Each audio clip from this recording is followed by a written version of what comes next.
আমাদের তৃণমূল কংগ্রেসের প্রত্যেকটা সৈনিককে তিনি বলেছেন 17 এবং 18 তারিখ সারা পশ্চিমবঙ্গের প্রত্যেকটা ব্লক, ওয়ার্ড, বিধানসভা আমাদের বীর সেনাবাহিনী যারা দেশের জন্য লড়াই করেছে, অপারেশন সিঁদুর পাকিস্তানের সেনা ঘাঁটিতে গিয়ে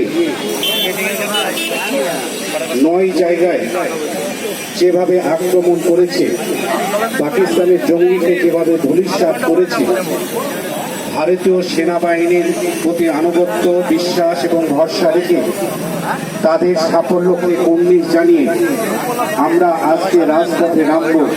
তাদের বিজয় উল্লাসে আমরা সকলে ভারতীয়রা, আমরা সকলে এই বিজয় মিছিলকে কুর্নিশ জানিয়ে রাজপথে নেমে তাদেরকে অভিবাদন জানাবো।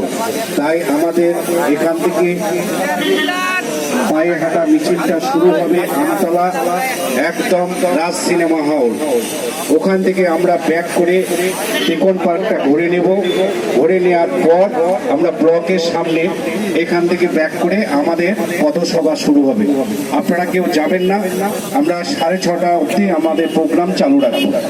তাই প্রথমেই আমি বলবো, যারা মহিলা আছে, বিশেষ করে মহিলারা আমাদের মিছিলের আপনারা সামনে থাকবেন, এবং যারা নেতৃত্ব স্থানীয় আছে, আমাদের এমএলএ আছে, আমাদের জেলা পরিষদের 2 জন মেম্বার আছে, আমাদের সঞ্জয় আছে, বিশ্বজিৎ ঘোষ আছে, আমরা প্রথম